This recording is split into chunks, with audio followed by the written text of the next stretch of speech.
तो कैसे हैं आप? आशा करता हूँ अच्छे होंगे, स्वस्थ होंगे। आज 1 अगस्त है और हमारे स्कूल में स्वतंत्रता दिवस की तैयारियां शुरू हो गई हैं। स्वतंत्रता का अमृत महोत्सव हमारे स्कूल में मनाया जा रहा है। जन जन भारत हर मन भारत, और राष्ट्र हित में हर एक बच्चे को हम गुजारिश करेंगे कि हर बच्चा जो है ना अपने घर में एक फ्लैग लगाए भारतीय देश का, अपने देश का, और सभी देश के झंडों का सम्मान करे और एक अच्छा नागरिक बने। मैं गुजारिश करूंगा आप भी हमारे साथ आज़ादी महोत्सव के कार्यक्रम में भाग लें और उसका आनंद उठाएं।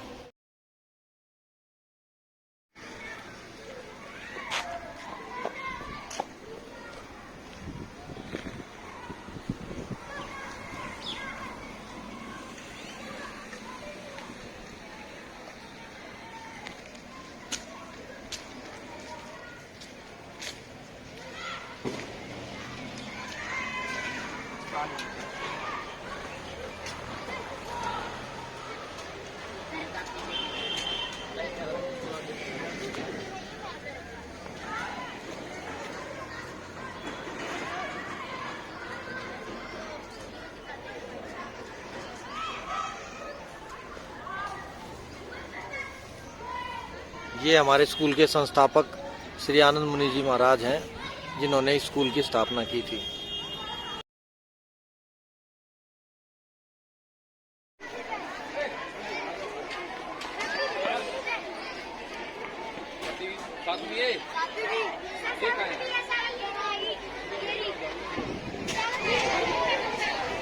प्रिंसिपल सर से अनुरोध है कि कृपया मंच पर आए।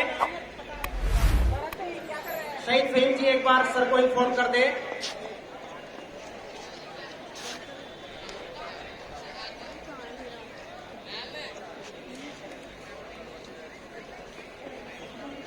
सभी बेटा, भारत अपना अमृत महोत्सव मना रहा है 75वां। जैसे 25 साल बाद सिल्वर जुबली होती है, 50 साल बाद गोल्डन जुबली होती है, तो देश को आजाद हुए 15 अगस्त 1947 से अब 15 अगस्त 2022 को 75 वर्ष पूरे हो जाएंगे। तो भारत सरकार की तरफ से बहुत बड़ा कार्यक्रम था 75 साल आजादी के। इसके लिए ये महोत्सव कोई एक दिन में सिमट कर नहीं रहना चाहिए। ये एक बहुत लंबा प्रोग्राम रखा गया, जिसे 12 मार्च 2021 से शुरू किया गया, जो 75 हफ्ते तक चलेगा और ये 15 अगस्त को समाप्त होगा। इसी का आज कार्यक्रम है। हमारा विद्यालय भी आजादी का अमृत महोत्सव मना रहा है। इसी के लिए सबसे पहले मैं प्रधानाचार्य महोदय से अनुरोध करूंगा कि हमारे विद्यालय के संस्थापक आनंद मुनि जी को फूल मालाएं पहना करके उनका जो है आशीर्वाद प्राप्त करें। आदरणीय प्रधानाचार्य जी, उप प्रधानाचार्य जी, फहीम सर चले जाएं, साथ में संजय सर चले जाएं, तोमर जी चले जाएं, कविता मैडम साथ चले जाएं। आनंद मुनि जी को फूल मालाएं पहना करके आशीर्वाद प्राप्त करें, ताकि हमारे थोड़े से फूल और माला, थोड़े से फूल ले लो, बस थोड़े से।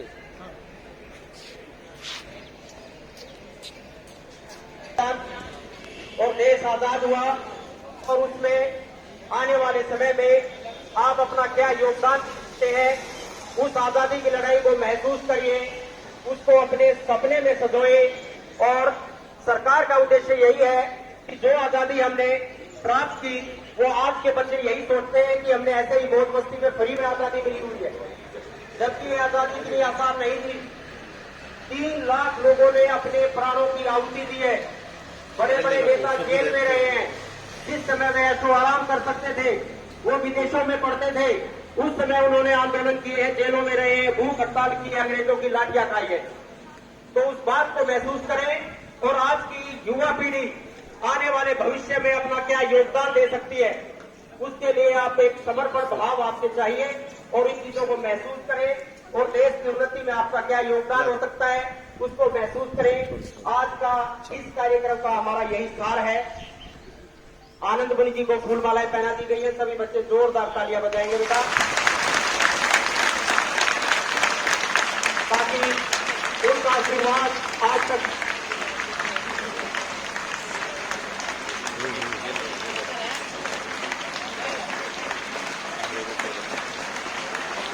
ठीक है एकदम, ठीक है एकदम। ठीक है मेरा भाई। मैडम सही फोटो को खिंचवाया। सही फोटो क्या बेटा, क्या बात। अरे रुक जा, ठीक है, चल चल तू भी बोलिए बोलिए। सर मंच से रोड है कि वो मंच पर आए। जो प्रधानाचार्य जी और प्यारेलाल सर से अनुरोध है कि वो प्रधानाचार्य को भारत माता की तस्वीर देख करके आशीर्वाद प्राप्त करें और आज का कार्यक्रम शुरुआत करने की अनुमति दें। श्री प्यारेलाल जी।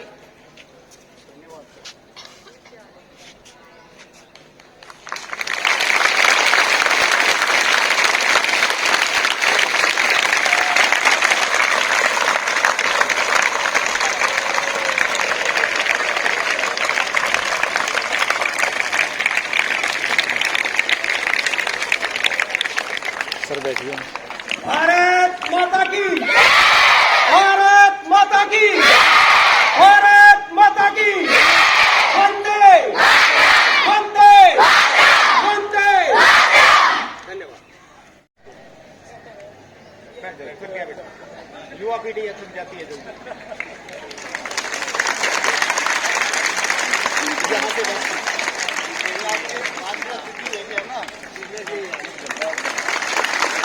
सभी बच्चे पूरे जोश के साथ अपना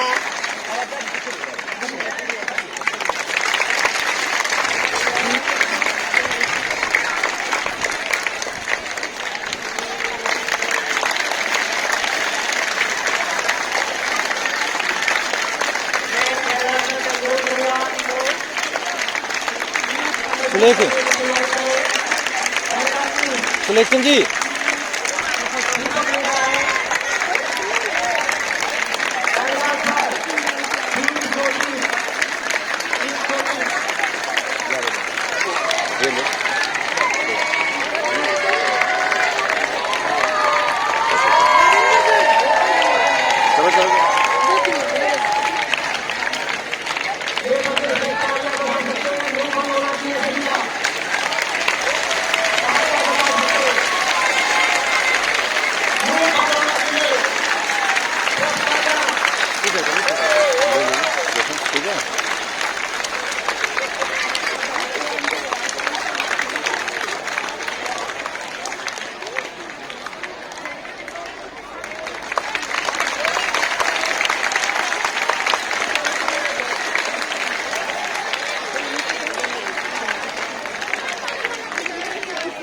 आगे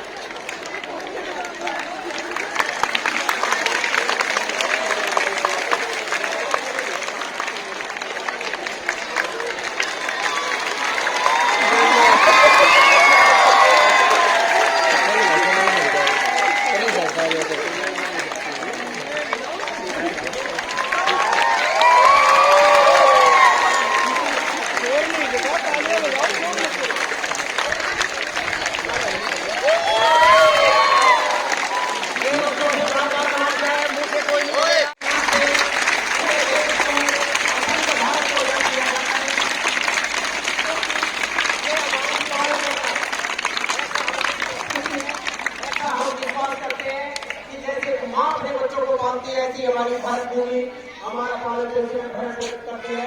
ये प्रकृति से ही भारत माता है।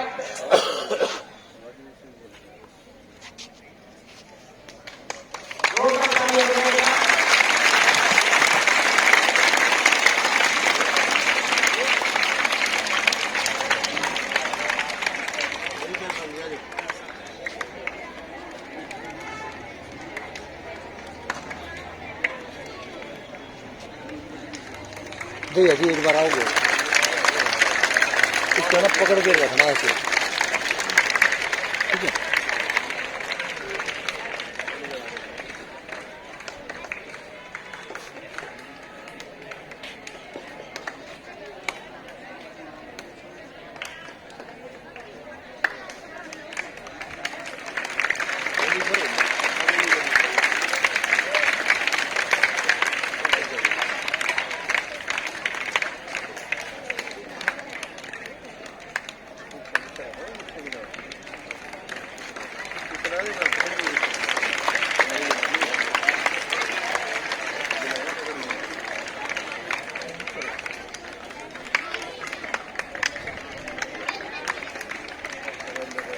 कोई बात नहीं, चल जाएगा, काम चल जाएगा, क्योंकि हवा ज्यादा है ना भाई, ये थोड़ी बहुत देर में बुझ भी जाएगी।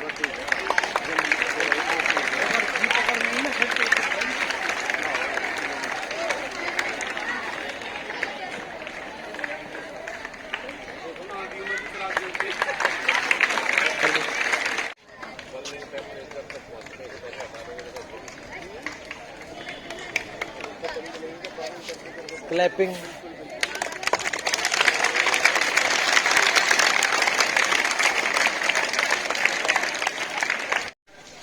साथी अध्यापकगण, भावी भविष्य के निर्माता सभी बच्चे, आज के आजादी के इस अमृत महोत्सव के कार्यक्रम में सबसे पहले मैं अपने सीनियर टीचर शहीद फहीम जी से अनुरोध करूंगा कि वो आज के कार्यक्रम का उद्देश्य देश में शहीदों की आहुतियां, उनके बलिदान, एक प्राचीन भारत, एक सोने की चिड़िया भारत, कि कैसे भारत में अंग्रेज आए, मुगल आए और कैसे भारतीय राजाओं का शोषण करते हुए और यहाँ पर लगभग 500 साल राज किया, लगभग 250 साल मुगलों ने, लगभग 250 साल अंग्रेजों ने।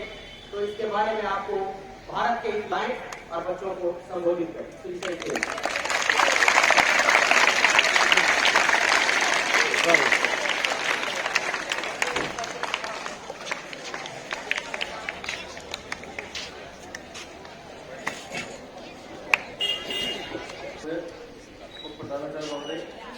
साथीगण, प्यारे बच्चों,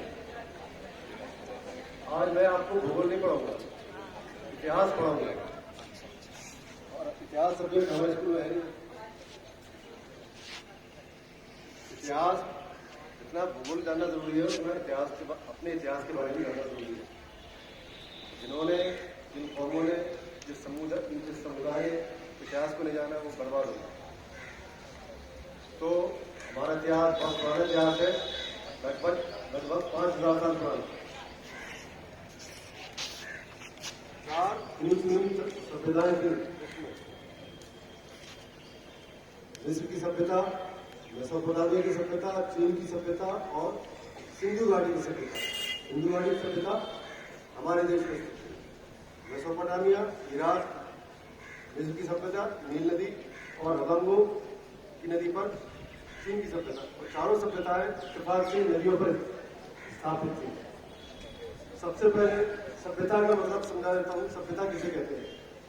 इसका अंग्रेजी अनुवाद सिविलाइजेशन, समृद्ध संस्कृति और उच्च जीवन स्तर। जीवन तो पूरी दुनिया में था, लेकिन इन 4 जगहों पे संस्कृति बहुत विकसित थी और जीवन बहुत उच्च कोटि का था। फहीम सर ने भारत के इतिहास से बहुत अच्छी तरह से परिचित कराया। मैं देख रहा था बच्चों का इंटरेस्ट कम होता जा रहा था। भारत माता की, भारत माता की, भारत माता की। सुस्ती आई? बेटा, भावी भारत के निर्माता हैं आप, ऐसे उपाधि लेंगे। भारत का इतिहास जानना बहुत जरूरी है। अगर जो देश अपना इतिहास नहीं जान पाया वो सभ्यताएं मिट जाती हैं। आपको अपने दादा परदादा पुरखों को जानना चाहिए। देश कैसे आजाद हुआ यह आपको जानना चाहिए। क्या थे, क्या है और क्या होंगे अभी, ये सब चीजें भूतकाल, वर्तमान और भविष्य का जोड़ आपको आना चाहिए कि जो आप काम कर रहे हैं हमने अपने भूतकाल से क्या सीखा है। इसी कड़ी में एक बच्चा है जो देशभक्ति गीत सुनाना चाहता है। पहला सर, कौन बच्चा था वो? बेटा आओ। ओ देश मेरे, ओ तेरी शान पे सदके, कोई धन है क्या, ओ तेरी धूल से भर के, तेरी धूप की रोशन, तेरी हवा पे जिंदा, तू बाग है मेरा, मैं तेरा परिंदा। है जी दीवाने की, जागर सुहागन देती, एक रोज है तेरा शाम हो देश मेरे, हो तेरी शान पे सदके, कोई धन है क्या, हो तेरी धूल से भर के, तेरी धूप की रोशन, तेरी हवा पे जिंदा, तू बाग है मेरा, मैं तेरा परिंदा। है अर्जी दीवाने की, जागोर सुहागन देती, एक रोज है तेरा शाम हो, ओ देश मेरे, के, कोई धन है क्या और तेरी धूल स्वर के, तेरी धूप की रोशन, तेरी हवा पे जिंदा, तू बाग है मेरा, मैं तेरा परिंदा। दूसरी के लिए एक बच्चा और है, सावन का महीना है, हर हर शंभो। बेटा शाबाश, शाबाश, उठ जा उठ जा। शंभु शंभु शिव महादेवा, शंभु शंभु शंभु शंभु शिव महादेवा, हर हर शंभु शंभु शंभु शंभु शिव महादेवा, कर्पूर गौरम करुणावतारम, संसार सारम भुजगेंद्रहारम, कर्पूर गौरम करुणावतारम, संसार सारम भुजगेंद्रहारम, सदाम संतम हृदयारविंदे, भवं भवानी सहितं नमामि, सदा वसन्तं हृदयारविंदे, भवं भवानी सहितं नमामि, हर हर शंभु शंभु शंभु शंभु शिव महादेवा, शंभु शंभु शंभु शंभु शिव महादेवा, हर हर शंभु शंभु शंभु शंभु शिव महादेवा, सानंद मानंद भवने वसंतम, आनंद कंदम हितपाक वृंदम, सानंद मानंद भवने वसंतम, आनंद कंदम हितपाक वृंदम, वाराणसीनाथ ममनाथ नाथम, श्री विश्वनाथम शरण प्रपद्ये, वाराणसीनाथ ममनाथ नाथम, श्री विश्वनाथम शरणं प्रपद्ये, हर हर शंभु शंभु शंभु शंभु शिव महादेवा, शंभु शंभु शंभु शंभु शिव महादेवा, हर हर शंभु शंभु शंभु शंभु शिव महादेवा, अवंतिकायां विद्वतारं, मुक्ति प्रदानाय च सज्जनानम्, अवंतिकायां विद्वतारं, मुक्ति प्रदानाय च सज्जनानम्, अकाल मृत्यु परीक्षणार्थं, वन्दे महाकाल महासुरेशम्, अकाल मृत्यु परीक्षणार्थं, वन्दे महाकाल महासुरेशम्, हर हर शंभु शंभु शंभु शंभु शिव महादेवा, शंभु शंभु शंभु शंभु शिव महादेवा, हर हर शंभु शंभु शंभु शंभु शिव महादेवा, नागेंद्रहाराय त्रिलोचनाय, भस्माकरागाय महेश्वराय, नागेंद्रहाराय त्रिलोचनाय, भस्माकरागाय महेश्वराय, नित्याय शुद्धाय दिगंबराय, तस्मै नकाराय नमः शिवाय, नित्याय शुद्धाय दिगंबराय, तस्मै नकाराय नमः शिवाय, हर हर शंभु शंभु शंभु शंभु शिव महादेवा, शंभु शंभु शंभु शंभु शिव महादेवा, हर हर शंभु शंभु शंभु शंभु शिव महादेवा। बच्चे बेटा शांति से बैठे रहे, समय लगेगा थोड़ा सा।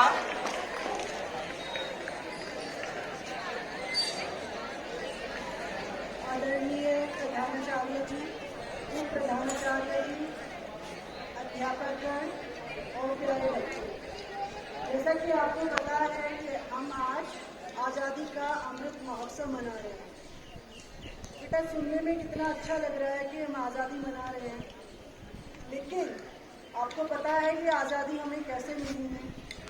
जैसा कि भैया सर ने, फ़हीम सर ने आप सबको बताया कि कैसे कैसे हमारे ऐतिहासिक संग्राम हुए हैं और बहुत कुर्बानी और संघर्ष के साथ हमें ये आज़ादी मिली है। मैं आपको एक बात बताना चाहूँगी, ये जो आज़ादी है जो हमें मिल गई है, अब हमारी क्या जिम्मेदारी है, हम क्या करेंगे इस आज़ादी का। जो हमारे क्रांतिकारियों ने हमें इतनी बड़ी आज़ादी हमें दी है, उसके साथ हमें एक जिम्मेदारी भी दी है और इस जिम्मेदारी को बात सुनिए, जो बात कर रहे हैं मैं उस पर टोक रहा हूँ आपको। इस जिम्मेदारी को समझना होगा हमें। जिम्मेदारी क्या है हमारी? हमें इस आज़ादी को बनाए रखना है और बनाए रखने के लिए क्या करना पड़ेगा? क्या करना पड़ेगा? हमें पढ़ना होगा, पढ़ लिख के अपने पैरों पे खड़ा होना होगा, तभी हम आज़ादी को सही मायने में समझेंगे।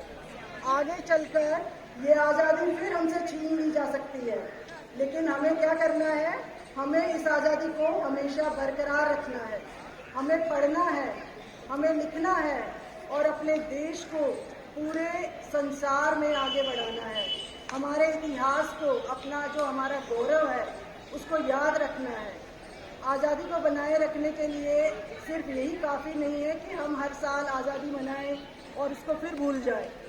उसके लिए हमें प्रयासरत रहना है, हमेशा याद रखना है कि हम एक आज़ाद देश के नागरिक हैं और इस आज़ादी को हमें मिलने में कितना संघर्ष किया गया और इसको कैसे हम आगे बढ़ाएंगे। अपनी आजादी के 75वें साल को किसी एक दिन में, एक महीने में, एक वर्ष में नहीं समाप्त करना चाहता था, उसे बहुत लंबे समय तक मनाना चाहता था।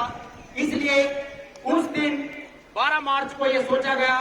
12 मार्च को क्यों चुना गया? क्योंकि 12 मार्च 1930 को गांधी जी ने अहमदाबाद के साबरमती से दांडी तक दांडी यात्रा की थी नमक आंदोलन के खिलाफ। मेरी आवाज वैसे ही पीछे तक पहुंच जाएगी। आ रही है? हर बच्चा इसके साथ हो। साथ है? Very good. गांधी जी ने 12 मार्च 1930 को नमक के खिलाफ आंदोलन चलाया था। अहमदाबाद के साबरमती से लेकर के गुजरात के कच्छ में बिल्कुल समुद्र तट पर दांडी तक यात्रा की थी। 79 लोग चले थे गांधी जी के साथ और जैसे वो चलते चले गए, काफिला जुड़ता चला गया। अंग्रेजों ने नमक पर कर लगा दिया था।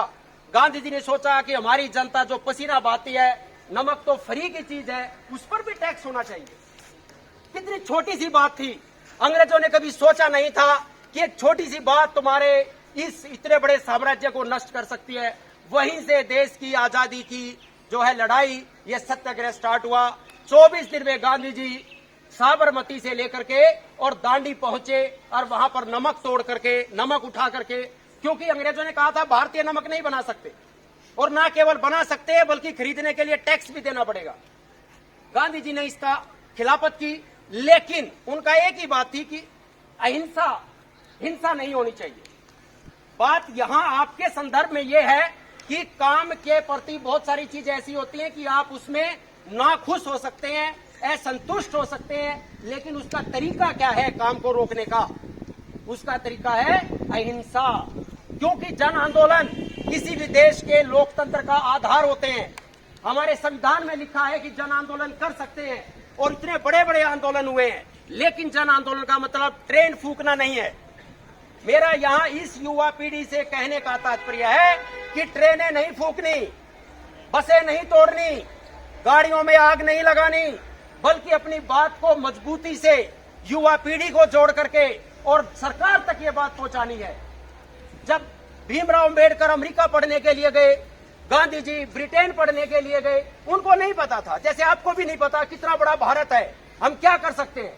सबको ये लगता बस भगवान ने हमें यही दिया है, हमें भगवान ने इसी अनुसूचित जाति में पैदा कर दिया, इस गरीब माहौल में कर दिया, मैं क्या कर सकता हूं। अगर भीमराव अंबेडकर भी यही सोचते, एक महार जाति में पैदा होने वाला बच्चा इंग्लैंड तक गया, पहला बच्चा था जो कॉलेज में गया, उनको फिर पता लगा कि क्या क्या हो रहा है विश्व में।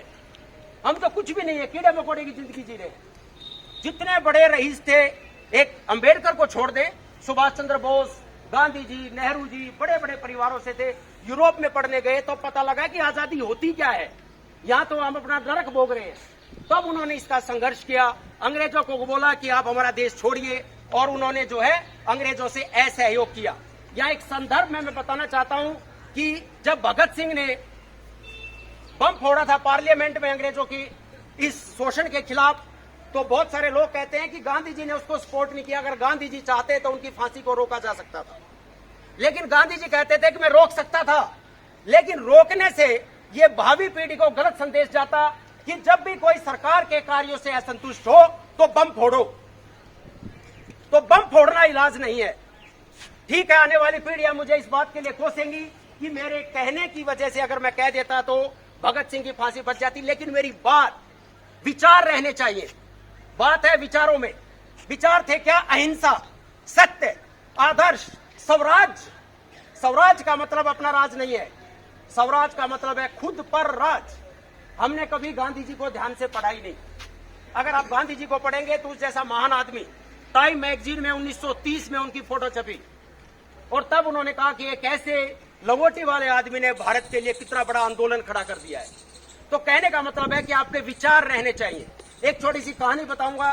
सुकरात यूनान के एक दार्शनिक होते थे, और उन्होंने सरकार के खिलाफ आंदोलन किया। राजा को बताया कि राजा का काम जनता की सेवा करना है, जबकि राजा का काम था, क्या सोचते थे राजा? भोग विलास, और जनता मेरी सेवा के लिए।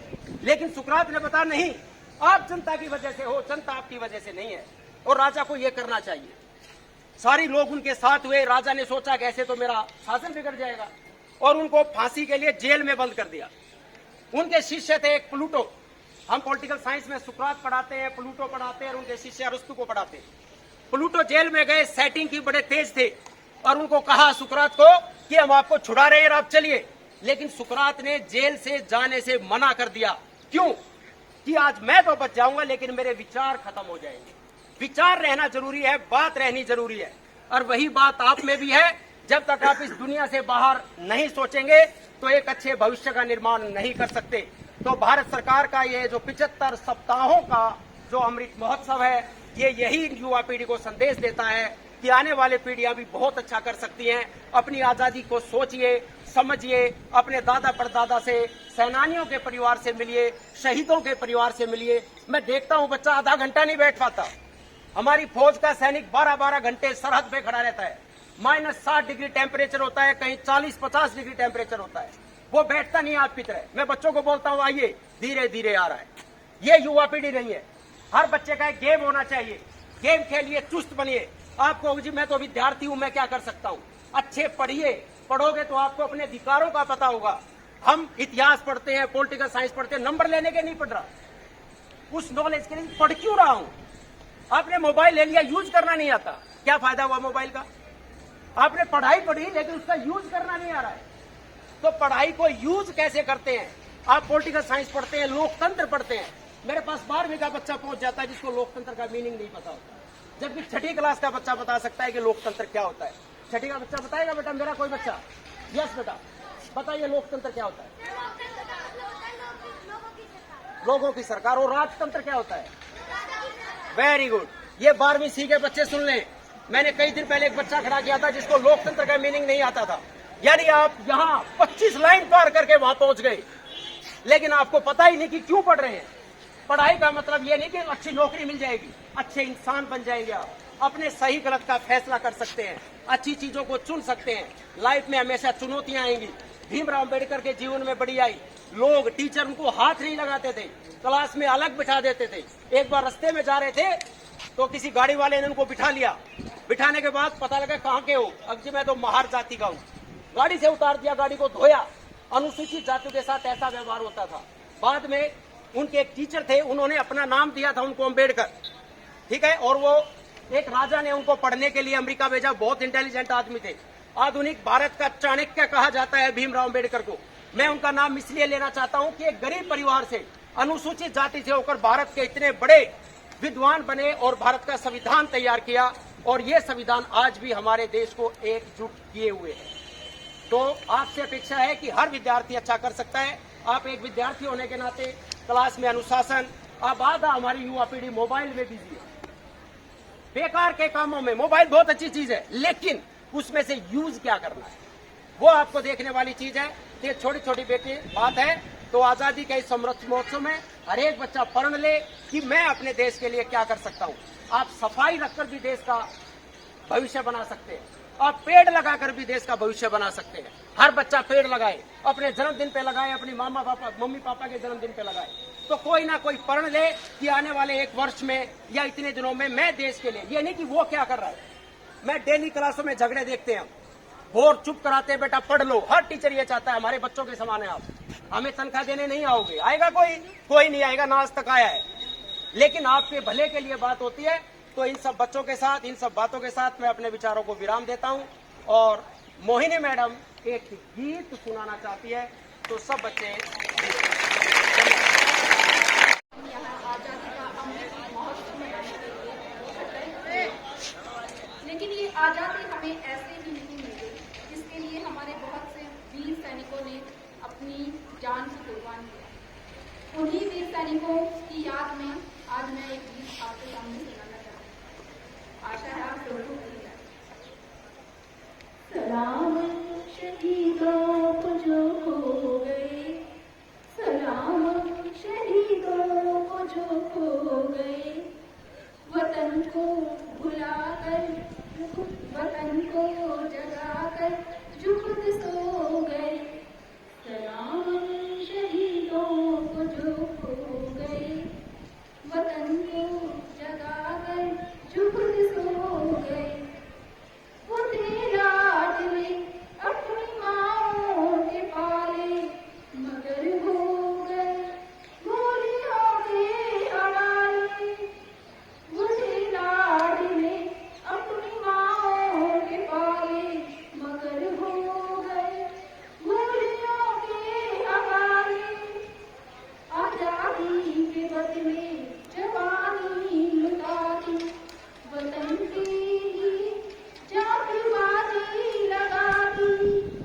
हमारे थे अब देश के हो गए, हमारे थे अब देश के हो गए, वतन को जगाकर जो खुद सो गए। सलाम शहीदों को जो हो गए, वतन को जगाकर जो खुद सो गए। बेटा मैं बार बार बोलता हूँ, आप आधा घंटा बैठ नहीं सकते, 8-8 घंटे खड़े होते हैं।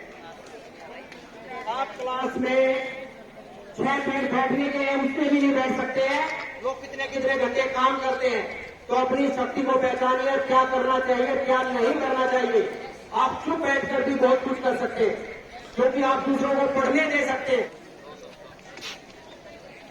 आदरणीय उपदाचार्य जी, अध्यापकगण और प्यारे बच्चों,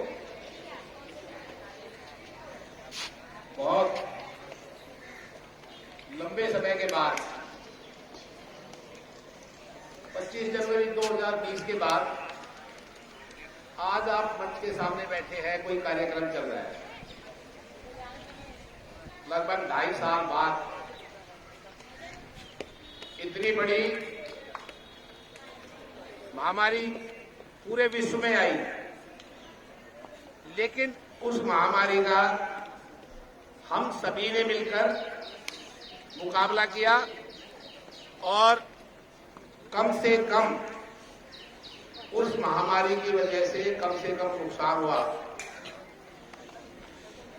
ऐसी ही महामारी 1920 में आई थी, तब इतने ही आदमी मारे गए थे जितने की अभी। लेकिन आज हमारे देश की जनसंख्या 140 करोड़ है, और जब 1920 की मैं बात कर रहा हूं तो हमारे देश की जनसंख्या थी 25 करोड़। 25 करोड़ लोग आपस में कितना मिलते होंगे और कहां हाथ लगाते होंगे, कहां से एक दूसरे से संपर्क होता होगा और 140 करोड़ का संपर्क अभी भी बीमारी कहीं नहीं है। अभी भी यार मुझे पूछ रहा था जी, वो पेट में बहुत दर्द होता है क्या कोरोना होने पर? वंदे मैं भी बहुत तैयारी करके बैठा था, लेकिन मैंने बात अपनी 2.5 साल पहले से इसलिए शुरू की कि आप लोगों की बैठने की आदत छूट चुकी होगी। तो बेटे इतना लंबा समय बैठ के बड़ी परेशानी महसूस कर रहे होंगे। एक छोटी सी प्रतिज्ञा कर सकते हो? नहीं कर सकते यार, उधर से नहीं, रेस्पॉन्स ही नहीं आ रहा।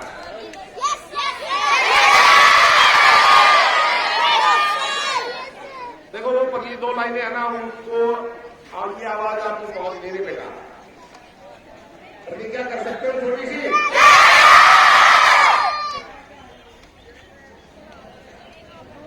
तो बोलिए। मैं